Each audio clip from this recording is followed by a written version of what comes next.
오늘 조금 일찍 충북에 와서 우리 위대하신 선진들이 계시는 도량을 한 바퀴 돌고 성탑 참배하면서 우리 스승님들의 따뜻한 호렴을 느끼고 또한 선진님들의 강곡한 부축의 말씀을 제가 들었습니다. 오늘 총구법회에 불러주셔서 영광이고 감사합니다. 이번을 통해서 더욱 저의 서원과 공부심을 굳건히 세우고 교화에 대한 의지와 설레임을 더욱 갖게 되었습니다. 한없는 은혜에 거듭 감사드립니다. 저는 오늘 열애율을 표준하는 상시훈련이라는 제목으로 함께 하고자 합니다. 전망품 16장 말씀에 우리 대종사님에 대한 절대적 신심을 바치고 계시는 제자들과 대종사님의 대화가 나옵니다. 취도와 묻습니다.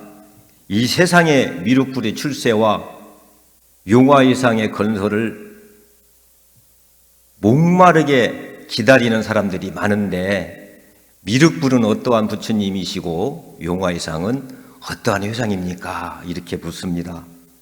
대종사님 말씀하시기를 미륵불이라고 하는 것은 법신불의 진리가 크게 드러나는 것이고 용화의상이라고 하는 것은 크고 밝은 세상이 되는 것이다. 이렇게 말씀하시면서 곧 처처불상 사사불공의 대의가 널리 행해지는 것이니라 이렇게 말씀을 하십니다.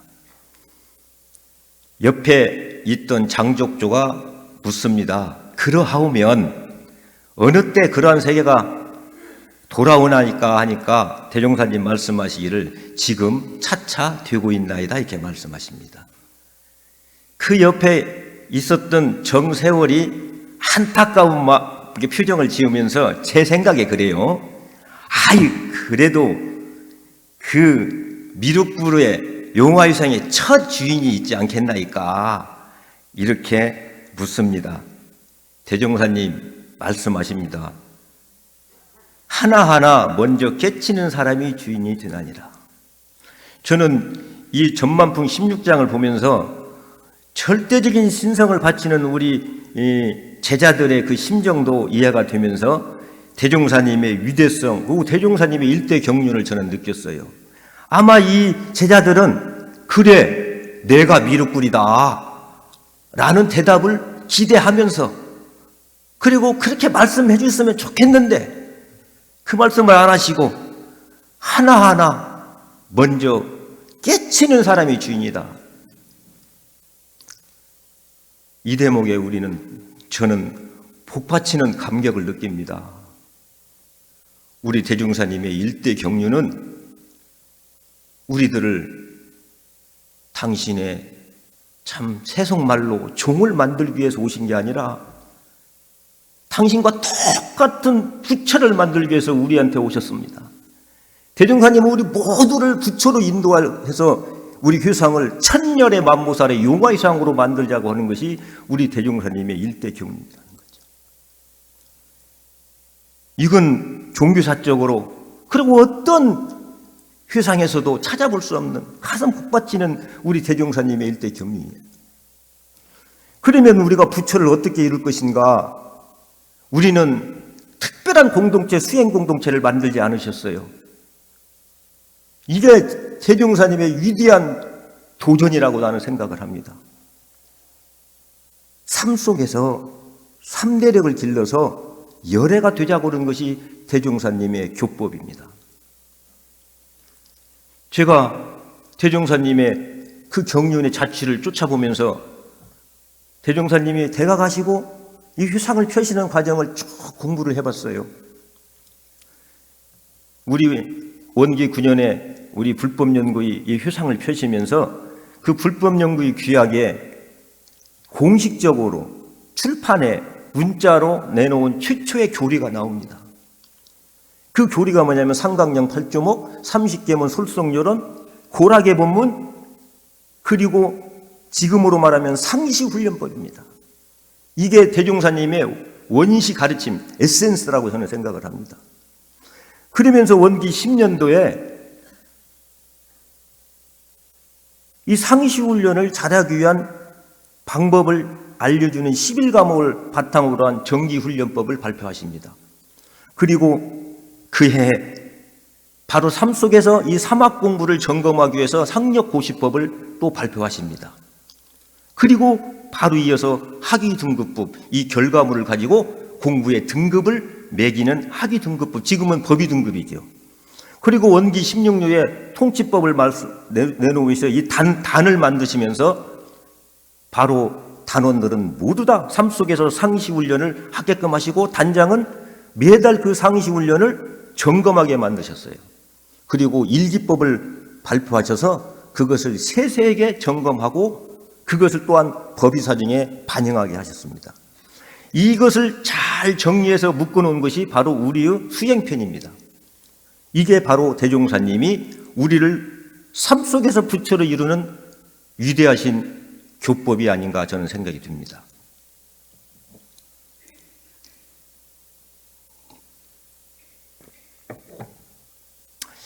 저는 나름대로 까닭이 있어서 출가를 했습니다. 저는 원불교를 다닌 적도 없었고, 그런데 다른 종교에서 볼 수 없는, 왜 대종사님이 제가 볼 때는 불교고 거의 똑같은 교리를 갖고 있고 진리관을 갖고 있는데 왜 우리 회상을 펼치셨을까?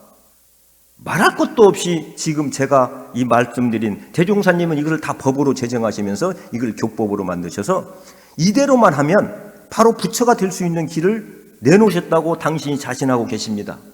그래서 수행편 1장에서 우리가 말씀하신 대로 일상수행요법을 챙기기 위해서 상시훈련법과 일기법을 두어서 물새틈 없는 공부법을 내가 제시했으니 이 법대로 열심히 공부해서 빨리 초범 입성의 큰 일을 해결하라.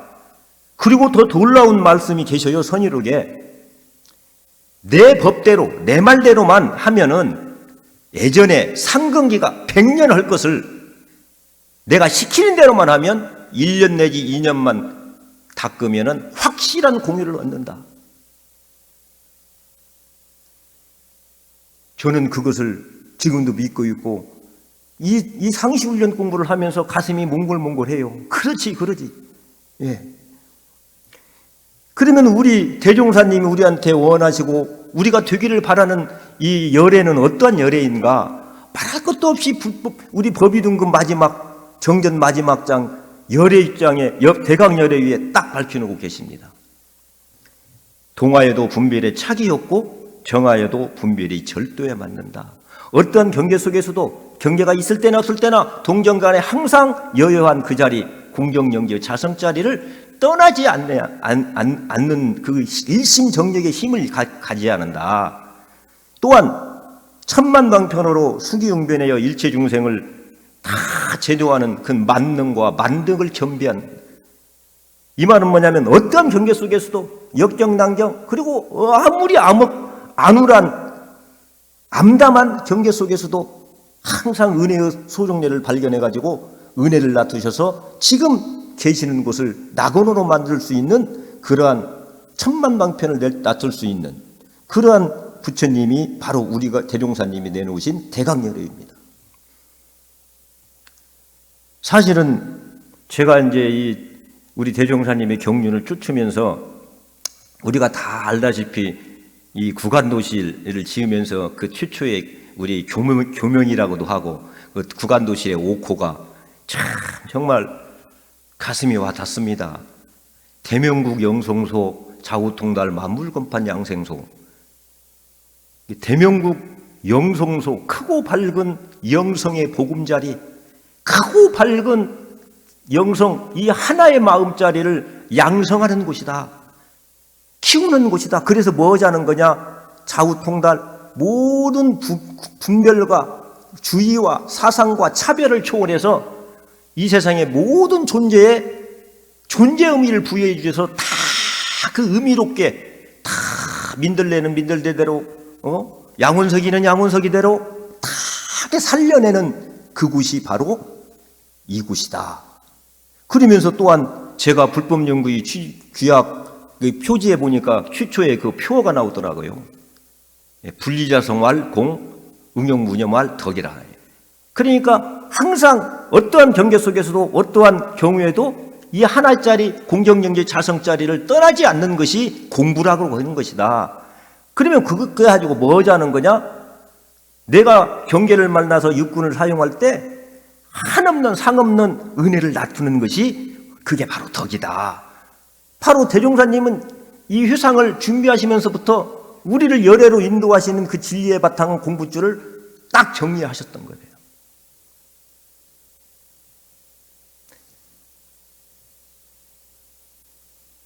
우리 모두 열애를 향한 담대한 서원을 가졌으면 좋겠고, 이건 저의 고백입니다.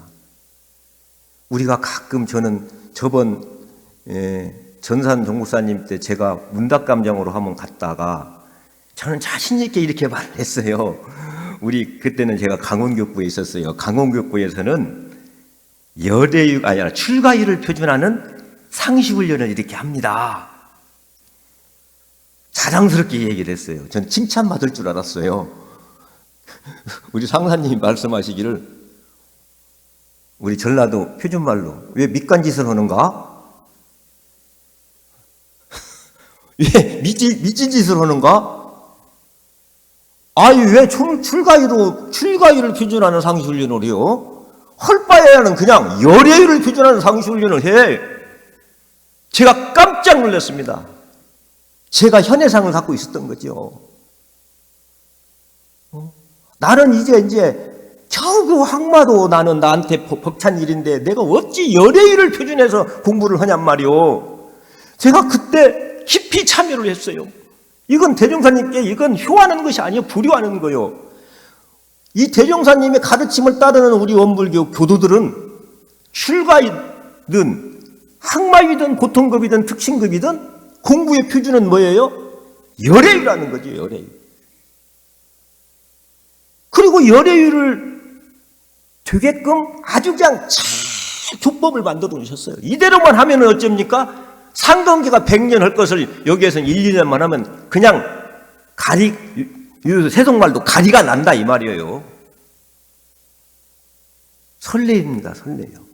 그런데 우리는 제가들도 그래요. 항마만 되면, 제가 이번에 중앙훈련원 가니까 교무들도 훈련을 많이 안 온다대요. 안 오는 분들이 특히 이게 항마를 많이 하고 1급 되시는 교무님들이 출석을 많이 하는데 왜요? 1급을 다 했으니까 뭐 더 올라갈 것도 없고. 지금 이것은요, 우리 교단에 간단한 박복한 일이라고 생각합니다. 우리는요, 대종사님이 열애로 인도하시려는 간절한 그런 부촉의 말씀을 놓치지 아니한다고 생각을 해요. 우리는 정말 어마어마한 이 회상에 몸담고 있어요.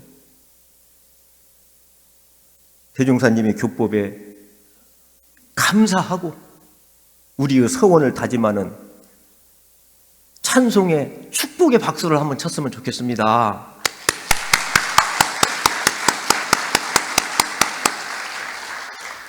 정말 우리는 축복받은 수행자들입니다.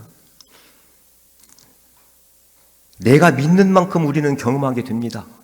내가 원하는 만큼 경험하게 됩니다. 이게 진리입니다. 제가 항상 이런 생각을 해요. 내가 아무리 좋은 차를 갖고 있어도 서울 갈 생각을 안 하는 사람은 서울 못 갑니다. 그런데 내가 맨발 벗고 있어도 내가 죽어도 내가 서울을 가야겠다. 그러면 제가 걸어보니까요, 하루에 40km 걸 수 있더라고요. 저는 매일 일주일씩 걷거든요, 매년. 제가 보면요, 보름이면 서울 가버립니다. 네. 우리는요, 대종사님 말씀처럼 부처를 열애를 손에 쥐고 사는 거예요. 이건 시간 문제예요. 그런데 우리는 여기에 대한 확고한 믿음과 소원이 없으면 사실은 그것은 인연 없는 중생이 될 수 있다. 제 스스로 그렇게 고백하고 매일매일 반성합니다. 그러면 열애율을 표준하는 상시훈련은 어떻게 할 것인가? 사실은 이게 저의 사두이며 고백이며 또한 저의 간절한 하루하루의 저 생활의 목표입니다. 그래서 제가 우리 같이 하고 있는 전북교구 제가출가 교도들과 함께 합의하고 정리해서 제가 저가 모두 다 여러위를 표현하는 상시훈련의 강령, 이걸 유무념으로 삼고 지금 공부하고 있습니다.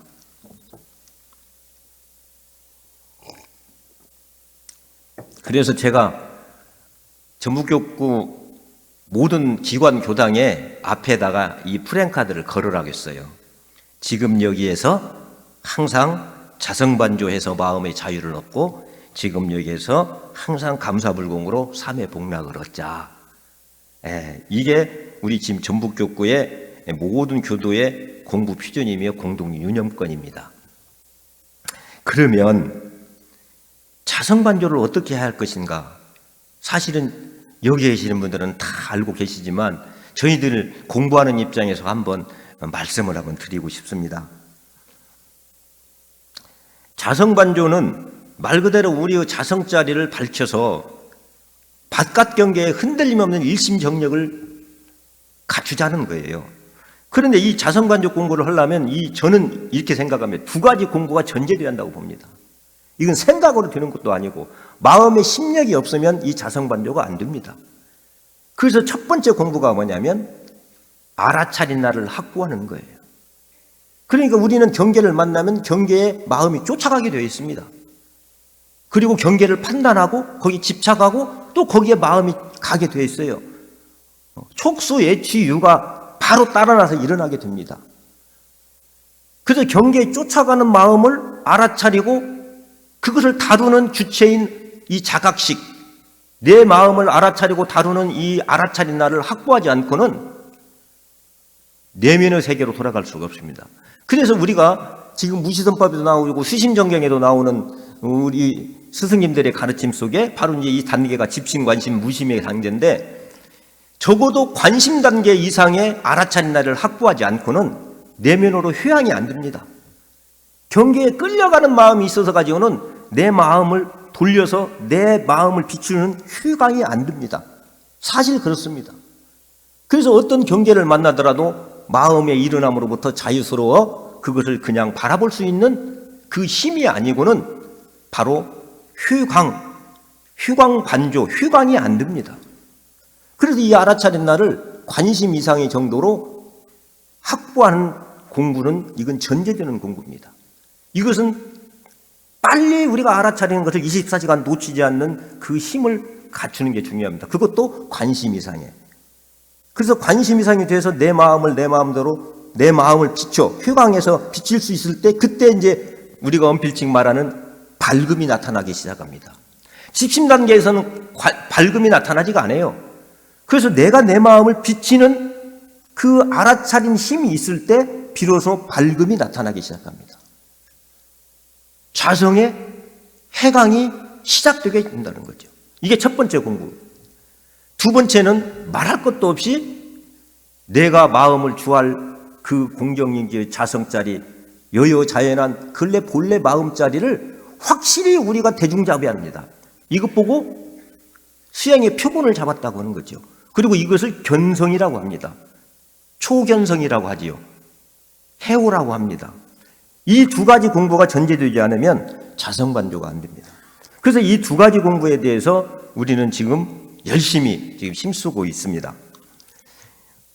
우리 여러분도 잘 알다시피 서산대사가 이 선가에 바로 이 공정연기의 자성자리를 깨닫는 이 선가의 요긴한 법을 모아서 이렇게 엮은 책이 성가규감이라고 하는 책이죠.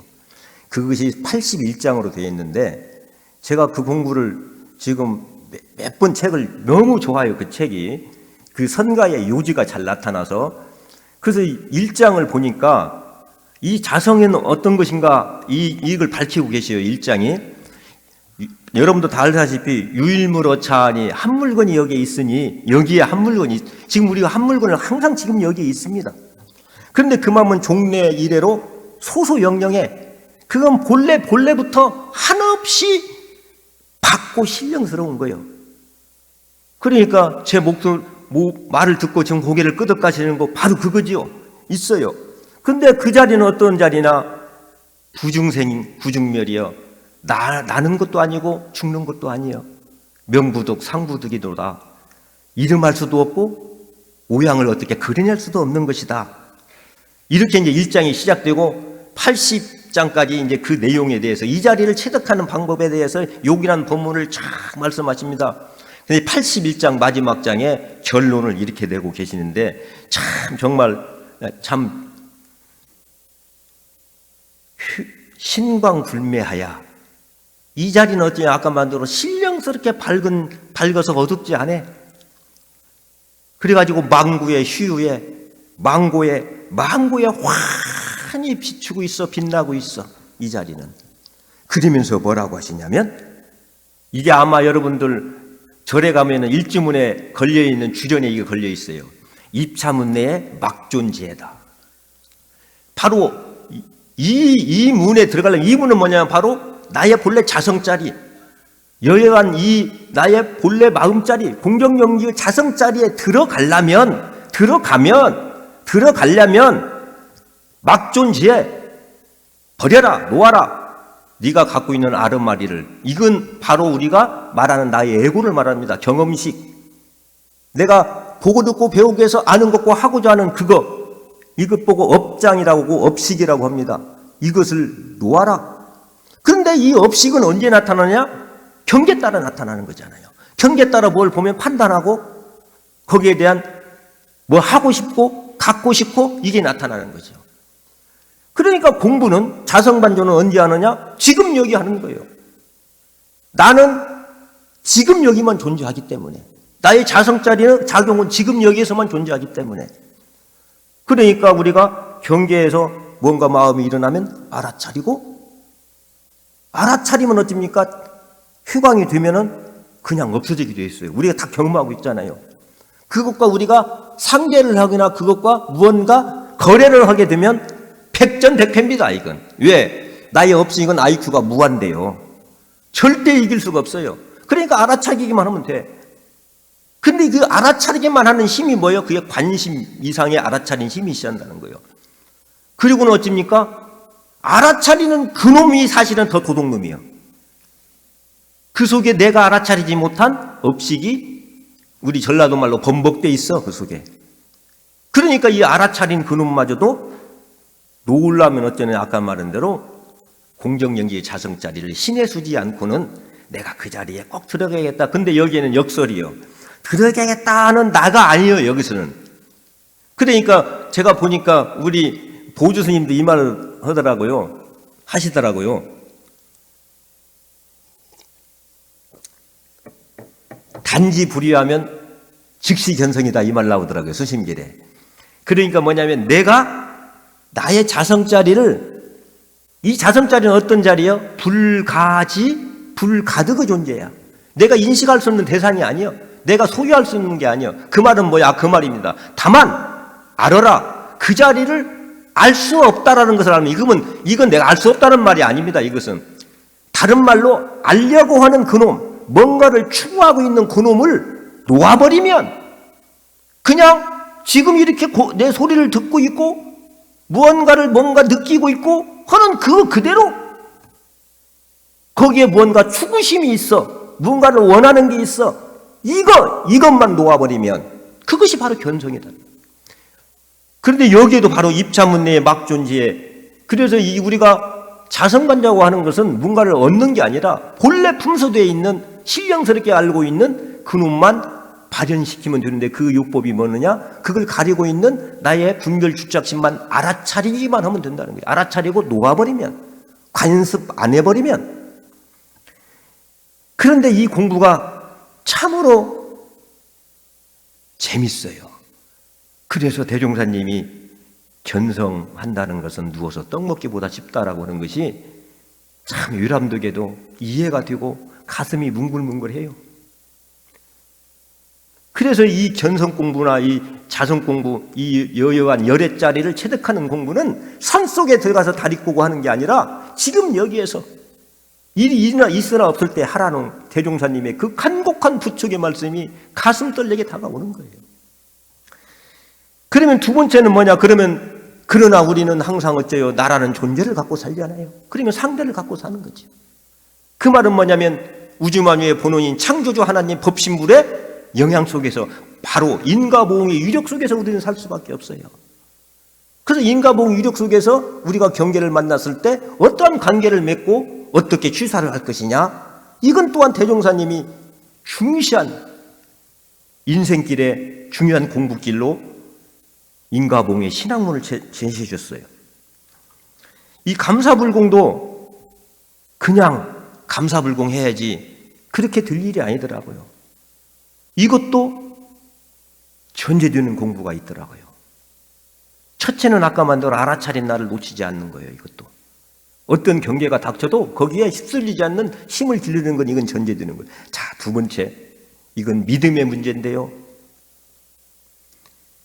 법신물 사원님의, 우리 부처님께서 말씀하고 계시는 대로 법신물 사원님의 은혜와 위력에 대한 자신을 해야 한다는 거예요. 자신. 절대적인 믿음이세요. 법신물 사원님은 나한테 은혜를 나타주시는 분이고, 이 믿음을 놓치면 감사불공의 문이 열리지 않습니다. 그러면 바로 이제 우리 대종사님도 심구와 기도장에서 이 놀라운 말씀을 하고 계셔요. 우리가 기도를 할 때 무엇 먼저 고백을 하지요? 법신물 하은이시여 하고 피은 자 양은석은 고백합니다. 피은 자 양은석, 나는 법신물 사은님께 피은 자임을 고백하고 그걸 전제하고 기원문 독배를 합니다. 저는 이 대목을 보면서 깜짝 놀랐어요. 우리가 기도를 할 때 왜 기도하지요? 세상이 내 마음대로 안 돌아갈 때 기도하잖아요. 내 뜻대로 내 인생이 안 돌아갈 때 기도하잖아요. 역경, 난경 때 기도하잖아요. 근데 기도할 때 바로 이걸 고백하라고 하셨어요. 피은 자, 나는 과거에도 은혜 받았고 지금도 은혜 받았고 앞으로도 은혜 받을 피은 자인 나를 고백하라는 거예요. 근데 나는 지금 피은 자를 못 느끼고 있어. 왜 내가 전생에 뭔 업을 졌다고, 내가 뭘 잘못했다고 나한테 이런 고통이 오냐고? 지금 그렇게 자책하고 있는데 너는 아니야. 너는 피은 자야. 은혜 입은 자야. 또 은혜 입을 자라라고 하는 것을 고백하라고 말씀하고 계셔요. 이 믿음이 흔들리면요, 감사 은혜의 문은 열리지 않습니다. 바로 이 믿음이 흔들림이 없을 때 바로 법신물 사원님의 부촉의 말씀을 들을 수 있습니다. 그래, 나는 은혜 입은 자인데 왜 나한테 이런 고통이 있을까? 왜 그럴까? 나는 피은 자라고 하는 절대적 믿음이 있는 사람은 결국은 어디서 이 원인을 찾게 되죠?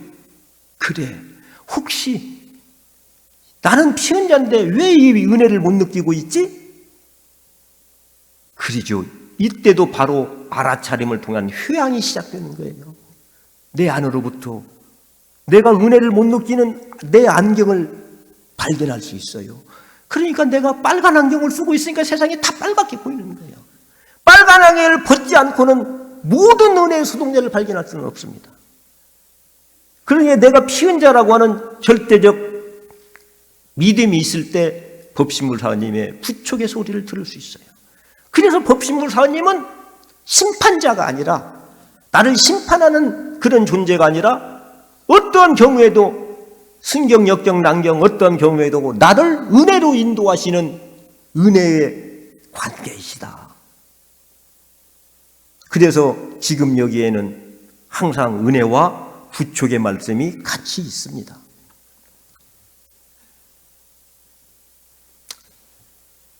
저도 인생을 이렇게 살다 보니까 70 중반, 아니 60 중반이 넘어지고 이렇게 이제 어른들이 많이 계시지만, 그러다 보니까 인생을 이렇게 굽이굽이 이렇게 나름대로 굽이굽이 오면서, 야, 그걸 복귀해 보면 정말 100% 맞아요. 전부 은혜야. 그리고 나를 더 큰 은혜로 인도하시는 법신물의 가르침이었어. 그런데 왜 그때는 내가 그걸 못 느꼈을까? 내가 돈이 없을 때는 내가 돈에 집착하니까. 그러니까 대종사님이 지은 보훈장에서 놀라운 법문 말씀을, 진짜 그건 위대한 법문이라고 저는 생각을 해요. 원망할 일이 있어도 원망할 일이 있어도 여기 뭐라고 말씀하시냐면 모든 은혜의 소종례를 발견해요. 여기에요, 모든이라는 것이 키워드입니다. 모든. 많은 사람들을 생략하고 은혜의 소종례를 발견해요. 아니에요. 모든 은혜의 소종례. 그러니까 뭐냐면 돈에 집착하고 돈을 통해서만 은혜를 발견하는 사람은 모든 은혜의 소종례를 발견할 수 없어요. 틀림없습니다. 절대 좋은 것이 절대 좋은 것이 아니에요. 절대 좋은 것이 그 속에 절대 나쁜 것이 있어. 나쁜 것이 또한 절대 나쁜 것이 아니에요. 그 속에. 그래서 대종사님은 정말 가슴 떨리는 말씀이잖아요. 인과보응이치가 음양상승과 같이 됩니다. 이런 인과의 법문은 없어요, 다른 종교에는. 그러니까 어째요? 지금 내가, 그래서 대종사님은 이렇게 고백을 하고 잖아요. 기도할 때 감사할 일이 있으면, 즐거운 일이 있으면 목에 힘주고 교만하라고 하지 않고, 즐거운 일이 있으면 감사의 고백을 하라고 하십니다.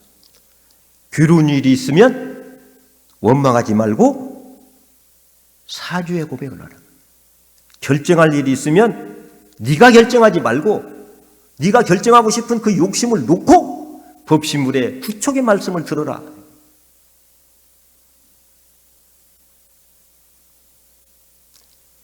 물리학의 에너지 보존 법칙이 있어요. 연력학 법칙 제1번이 에너지 보존의 법칙이에요. 그러니까 이 세상의 모든 에너지는 다 똑같다는 거예요. 항상 총량은 같아.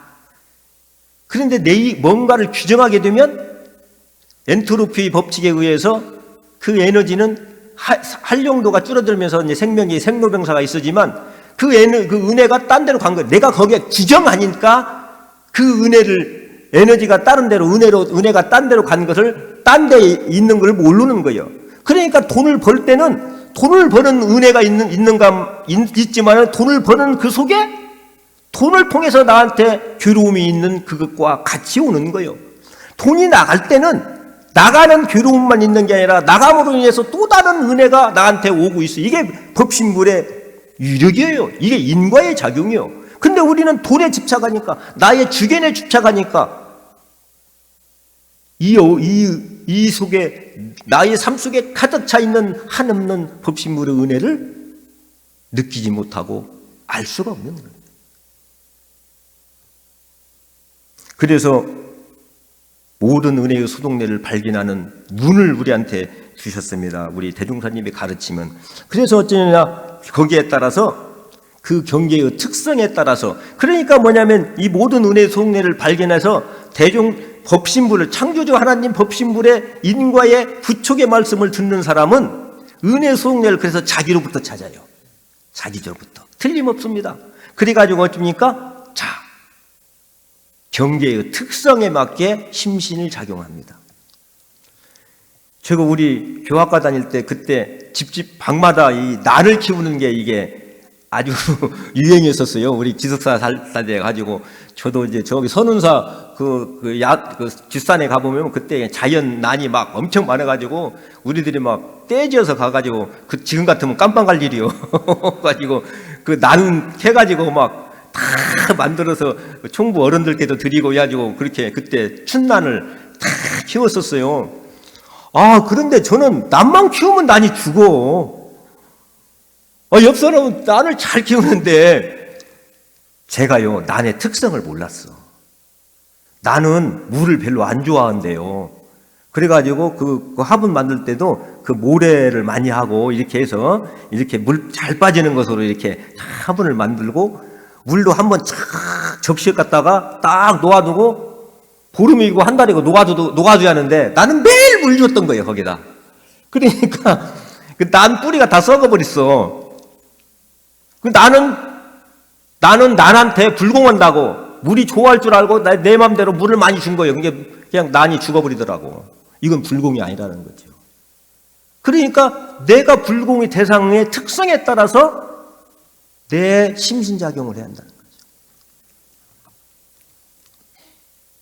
사실은 오늘 전체적인 이런 내용을 다 이야기하기는 어렵고 바로 이제 우리 전북교구의 공부의 내용을 우리 어른님들과 우리 충북 식구들에게 공유하기 위해서 오늘 저를 부른 줄 알고 있습니다.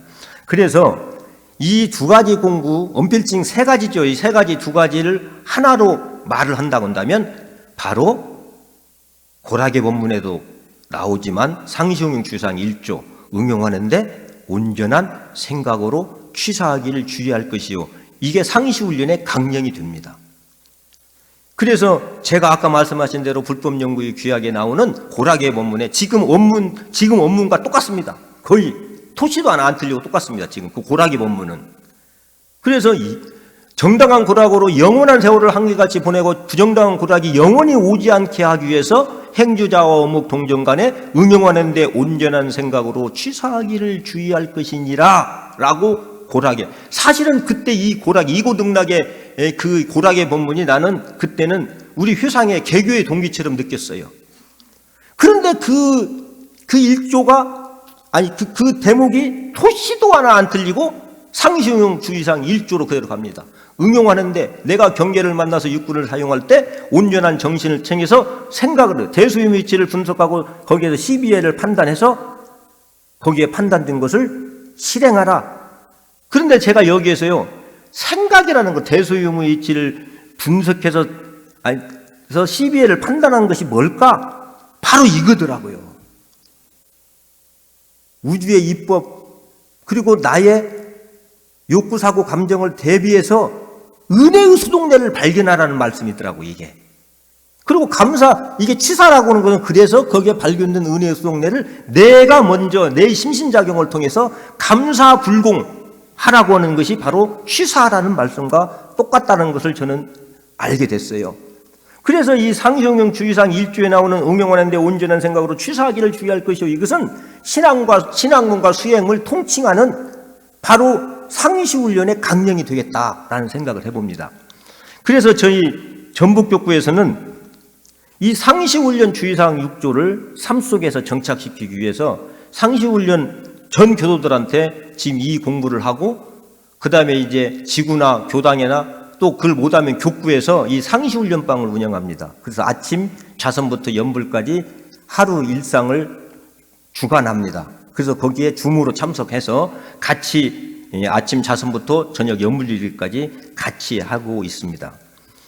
그리고 이 1조를 잘하기 위해서 이제 2조, 3조, 4조, 5조, 6조가 있고요. 이걸 잘하기 위해서 교당내양시 주의사항 6조가 있습니다.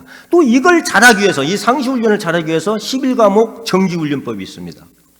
그래서 상시홍용 6조는 교도 자신들이 삶 속에서 이 상시훈련을 하고, 교당내양시 주의사항 문답감정 해오의 역할은 교화단을 통해서 하게끔 하고, 그 다음에 이제 이 11과목을 잘 배우고 해서 실질적으로 삶 속에서 3대력을 얻는 그 공부법을 알려주기 위해서 이제 교구, 지구, 교당에서는 자기 여건에 맞춰서 마음 학교를 만들어서 매주 토요일 날 1년 12달 실시를 하고 있습니다.